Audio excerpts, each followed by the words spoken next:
दोस्तों, मैं second class में था जब मैंने अपने टीचर मिस्टर हाउकिप से जाके पूछा कि sir, can I go to the washroom? और उन्होंने मुझसे मुस्कुराते हुए कहा, कैन यू? मुझे कुछ समझ नहीं आया और टीचर ने मेरी कंफ्यूज शक्ल देख के समझाया कि बेटा, आपको पूछना चाहिए may I go to the washroom. Can का मतलब है कि आप में किसी चीज करने की काबिलियत है। आपको पूछना चाहिए may I go to the washroom, क्योंकि मे का उपयोग हम परमिशन मांगते समय करते हैं। अब दोस्तों, सच्चाई यह है कि कैन और मे दोनों परमिशन मांगते समय यूज कर सकते हैं, मगर दोनों में फर्क है। इंग्लिश में कॉमनली कंफ्यूज वर्ड्स में से कैन, मे और कुड को लेके कई सवाल आए हैं मेरे पास, तो मैंने सोचा आज इस वीडियो में थोड़ा बताऊं आपको इनके बारे में, खासकर जब आपको सवाल करने हैं किसी से। सबसे पहले आपको यह जानना जरूरी है कि इन तीन वर्ड्स के यूसेज में पॉसिबिलिटी कितना इंपॉर्टेंट है। जब हम पॉसिबिलिटी के बारे में बात करते हैं तो हम कैन, कुड और मे का उपयोग करते हैं, मगर इनके अंतर अलग होते हैं। कुछ एग्जाम्पल्स देखिए। It can be a nuisance to drive in the city. इससे जाहिर होता है कि कहने वाले के मन में किसी बात को लेकर एक्सपीरियंस है, या फिर वो किसी जनरल ट्रूथ या नोन फैक्ट के बारे में बता रहे हैं, या फिर किसी चीज के होने के चांसेस जहां ज्यादा है। इट कुड और it may be a nuisance to drive in the city. अब इस एग्जाम्पल में कहने वाला कोई सर्टेन फैक्ट की बात नहीं कर रहा है, वो एक चीज के बारे में बता रहे हैं जिसके होने के चांसेस कम हैं। It is a nuisance to drive in the city. अब यहां पे कहने वाला एक सच्चाई दोहरा रहे हैं। यहां वो श्योर हैं और कैन, कुड या मे का उपयोग नहीं कर रहे हैं।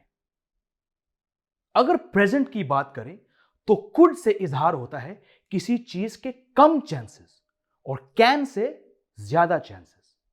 I can meet you at the mall on Saturday because I will not be in office. इस सेंटेंस में दोस्तों एक स्ट्रॉन्ग पॉसिबिलिटी बताया जा रहा है।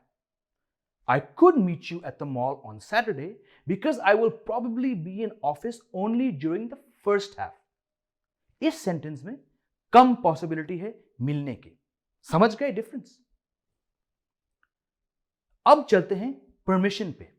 जब हम किसी से कुछ इजाजत मांगते हैं और इजाजत देते हैं। परमिशन देने में हम कैन, कुड और मे का उपयोग करते हैं, मगर परमिशन देने में सिर्फ can and may, not could. Examples देखिए। अगर हम किसी से इजाजत मांग रहे हैं तो हम पूछेंगे, can I ask you a question? ये इनफॉर्मल तरीका है पूछने का एज कंपेयर टू पोलाइट। अब अगर हम पूछेंगे could I use your phone, तो ये ज्यादा फॉर्मल है और पोलाइट हो गया। और may I use your phone होता है इससे भी ज्यादा फॉर्मल, जैसे कि हिंदी में तू, तुम और आप का उपयोग करते हैं। अब इन तीन सवालों के जवाब में क्या सही है वो देखते हैं। Can I ask you a question के रिस्पॉन्स में आप कहेंगे यस यू कैन, और could I use your phone और may I use your phone के लिए yes you may। yes you can informal है और yes you may फॉर्मल और पोलाइट है। आप yes you could नहीं कहेंगे। अब आते हैं रिक्वेस्ट पे, यानी कि किसी से गुजारिश करना। ऐसे केसेस में दोस्तों हम कैन और कुड का उपयोग करते हैं, मगर may का नहीं। Can you call me back later? I'm at the office now. Could you call back later? I'm at the office now. अक्सर अध्यापक और माँ बाप रिक्वेस्ट करते समय कैन और कुड का उपयोग करते हैं। Can you open your history books to page 20, please? Can you please stop talking when I am teaching? Could you please keep quiet when I am speaking? दोस्तों, उम्मीद है कि आपको आज के वीडियो में से कुछ सीखने को मिला। If you like this video, please click the like button. And if you have not done so already, दोस्तों प्लीज प्लीज प्लीज इस चैनल को सब्सक्राइब करिए।